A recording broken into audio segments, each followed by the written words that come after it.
I saw the light. I will be light. I just want to see the light. Children of the sun, rise up, now is your time. Now, everybody knows what jet lag is, except most of us are jet lagged, but we didn't take a trip. Our circadian rhythms, day by day by day by day, are mismatched. It's constantly trying to catch up. And so your body is in this constant chaos and trying to catch up. Eating later and later, and we're staying up later and later.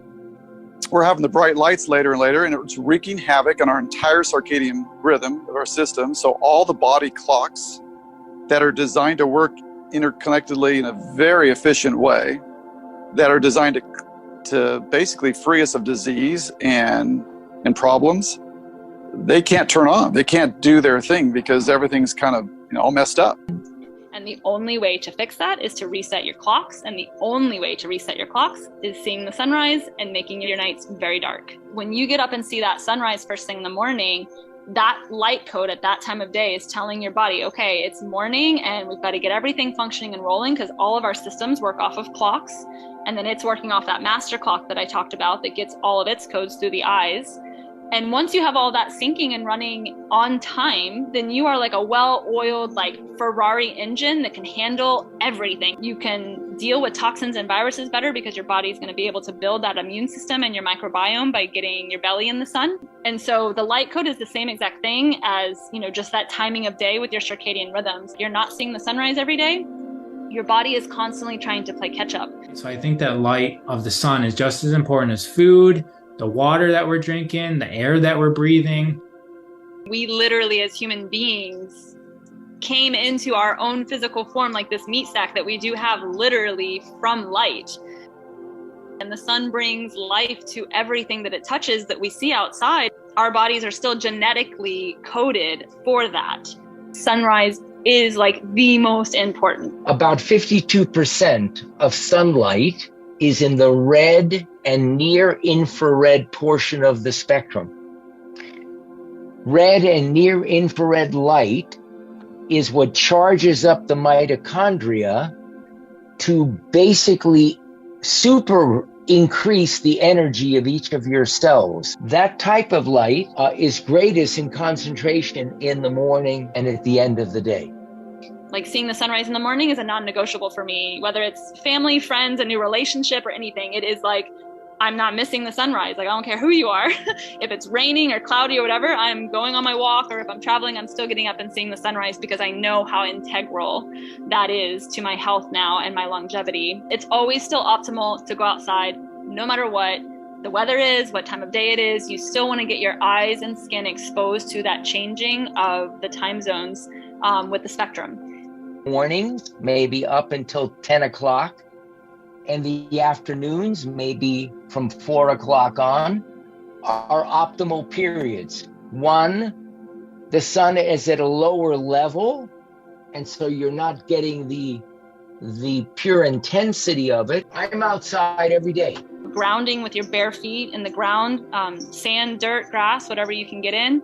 That's going to give you tons of energy and free electrons as well. I sit outside as I'm having my coffee in the morning. I walk each day, and when I walk, I take off my shirt and I wear shorts. I try to get some light on my bare skin every day. That light outside at sunset time. I try to also eat my dinner before it's completely dark. Body, it's super intelligent. Like, we're just kind of learning about it, but this thing is amazing. It is designed to start a cleansing process. And it doesn't turn on until your gut's been empty for about 8 hours. So this is why you don't want to eat until the time you go to bed and eat again right when you wake up. Because after about 8 hours, this cleansing cycle takes place. And it's like a dishwasher. It's going to go through, it's going to clean out the gut that's built up in your brain. It's going to take care of the precancerous cells that are going on. It's going to take care of your sugars, your livers, all that stuff cleanses out so that you're not going to see high blood pressure, you're not going to see pre-diabetes, sugar problems.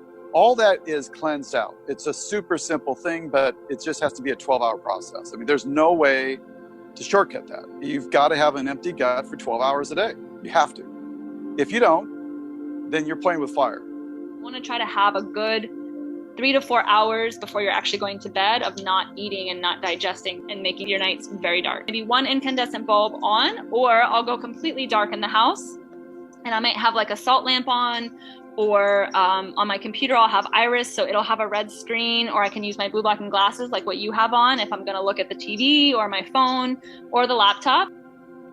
And then I usually try to be in bed by 9:30, 10 o'clock at night. But if you're getting up and seeing the sunrise and you're staying busy through the day, like I'm tired by then. So I'm ready to go to bed and be asleep by, at least like 10:30.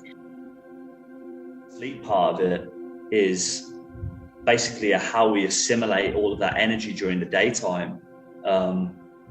We then can collect it in our surfaces, in melanin in our skin, and then we can begin to distribute it and use it to regenerate ourselves at nighttime.